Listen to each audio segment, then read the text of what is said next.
Assalamualaikum warahmatullahi wabarakatuh. Halo everyone, perkenalkan nama saya Suci Halila dari Prodi Manajemen Pendidikan Islam semester 3. Nah, di sini saya akan mempresentasikan mata kuliah manajemen kelas yang bertemakan prosedur rancangan manajemen kelas. Nah, di sini ada 3 pembahasan. Yang pertama, pengertian prosedur rancangan manajemen kelas. Yang kedua, prosedur pencegahan dan penyembuhan. Terus yang ketiga itu rancangan manajemen kelas. Yang pertama itu pembahasan mengenai pengertian prosedur rancangan manajemen kelas. Nah, apa sih itu prosedur, apa sih itu rancangan, dan apa itu manajemen kelas? Nah, pengertian prosedur dulu ya. Prosedur merupakan suatu proses langkah-langkah atau serangkaian kegiatan yang berhubungan satu dengan yang lainnya.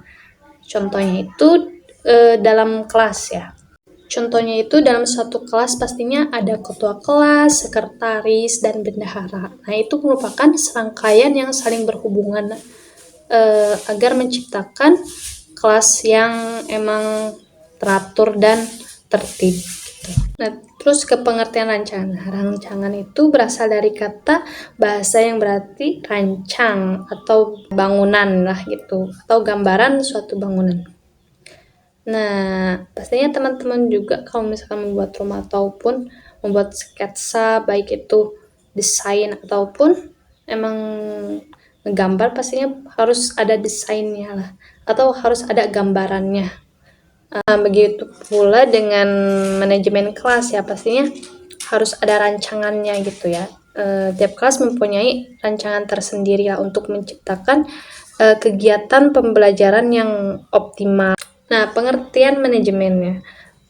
Manajemen adalah proses pengaturan atau proses pengorganisasian pengolahan SDM agar mencapai suatu tujuan yang diinginkan atau diharapkan. Jadi, kesimpulan dari yang telah dipaparkan dari pengertian prosedur, rancangan, manajemen kelas, nah dapat disimpulkan bahwasannya prosedur manajemen kelas adalah suatu proses kegiatan untuk mencapai pembelajaran agar efektif dan efisien. Oke, selanjutnya kita ke pembahasan yang kedua mengenai prosedur pencegahan dan penyembuhan. Apa sih itu pencegahan? Apa sih itu penyembuhan? Nah, pencegahan itu sesuatu emang di suatu manajemen kelas itu emang ada siswa atau siswi yang bermasalah, maka harus dicegah dengan yang akan dibahas. Dan penyembuhan bukan berarti penyembuhan orang yang sakit gitu, tapi penyembuhan atas siswa atau siswi yang emang memiliki penyimpangan seperti merokok atau bolos atau tawuran. Next ke pembahasan prosedur pencegahan. Nah, di sini ada beberapa ya pencegahan.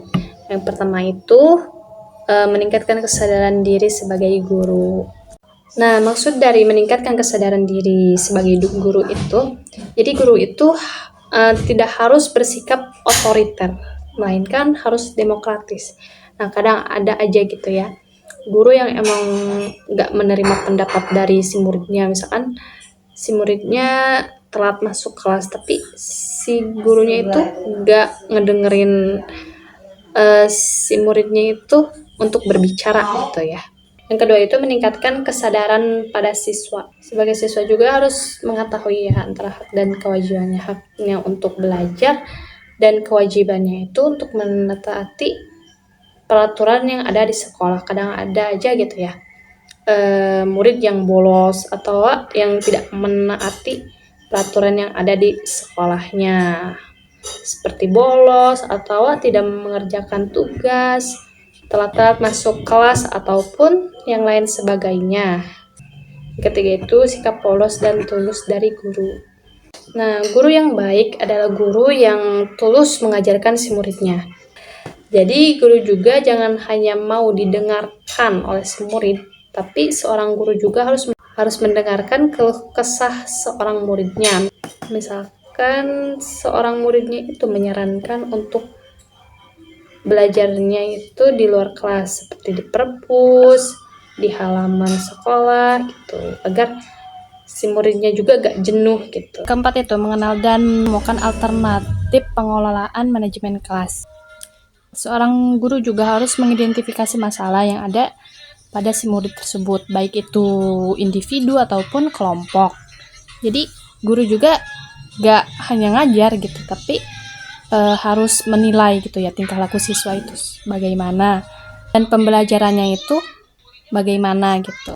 Nah, setelah guru mengenal gitu karakter siswa seperti apa, terus sifatnya bagaimana, nah seorang guru juga harus menemukan alternatif mana nih yang cocok buat si siswa tersebut. Kadangkala kan sifat siswa dan karakter siswa kan beda-beda gitu. Jadi seorang guru juga harus menyesuaikan gitu ya karakter dan sifat si murid tersebut. Kadang-kala kan suka ada gitu ya siswa yang malas belajar, tidak mengerjakan tugas, bolos dalam pembelajaran.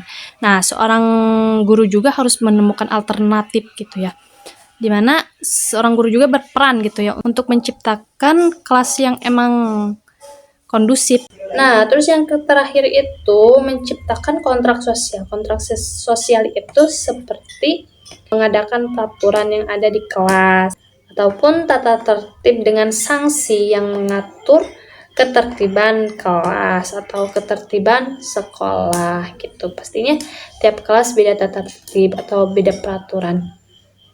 Dan tiap sekolah juga beda-beda peraturan dan beda-beda sanksinya masing-masing. Selanjutnya prosedur penyembuhan. Nah, prosedur penyembuhan itu pertama itu mengidentifikasi masalah. Nah, seorang guru harus mengenal dan mengetahui masalah-masalah yang timbul dalam kelas. Terus mengidentifikasi jenis-jenis penyimpangan, sekaligus mengetahui latar belakang yang menyebabkan siswa melakukan penyimpangan. Selanjutnya menganalisis masalah. Nah, setelah mengetahui dari masalah penyimpangan atau mencari atau mengidentifikasi masalah, maka seorang guru juga harus menemukan harus mencari alternatif yang sesuai dengan permasalahan si murid. Nah, selanjutnya menilai alternatif masalah. Nah, pada tahap ketiga ini, seorang guru harus bisa menilai dan memilih alternatif mana yang sesuai dengan siswa atau siswi yang bermasalah. Gak mungkin kan banyak permasalahan pada siswa atau siswi hanya satu alternatif. Pastinya seorang guru juga harus memilah dan memilih yang mana yang bagus gitu ya, biar si murid tersebut itu tidak melakukan penyimpangan. Pada tahap keempat ini mendapatkan balikan. Apa sih itu mendapatkan balikan? Mendapatkan balikan itu menyambung masa yang pernah ada di masa lampau untuk dilanjutkannya ke masa depan. Seorang guru juga harus melakukan kilas balik. Apa sih itu kilas balik? Kilas balik itu lebih ke menceritakan tentang masa lampau. Tujuan dari kilas balik itu untuk menilai kemampuan pelaksanaan dari alternatif yang telah direncanakan ya. Jadi seorang guru juga nggak lepas tangan ya setelah menemukan alternatif, tapi seorang guru juga harus bisa mengontrol gitu ya. Apakah alternatif yang diterapkan kepada siswa atau siswi yang bermasalah itu emang memberikan perubahan atau tidak gitu. Jika memang belum sesuai, maka seorang guru juga harus mencari lagi gitu ya alternatif mana yang sesuai untuk si murid tersebut.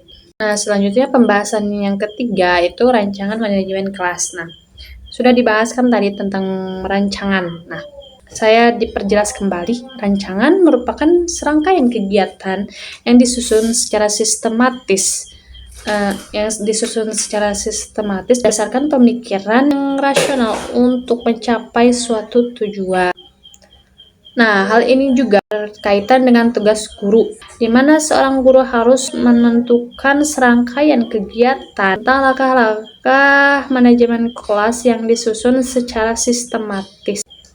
Penyusun rancangan manajemen kelas dipengaruhi oleh beberapa faktor, di antaranya yaitu pemahaman terhadap arti, tujuan, dan hakikat manajemen kelas.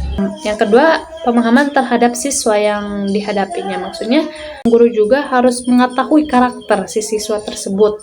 Sekian presentasi saya kali ini. Sekian, assalamualaikum warahmatullahi wabarakatuh.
Untuk mencapai sasaran yang telah untuk mencapai sasaran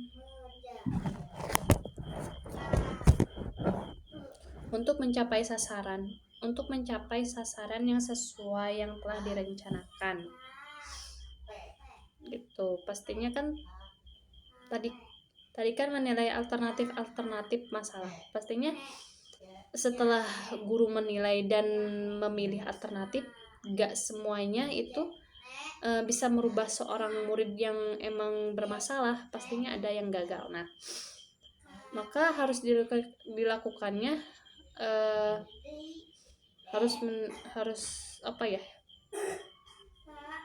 harus adanya pengontrolan gitu ya terhadap tingkah laku si siswa tersebut ya, si siswa atau si siswi tersebut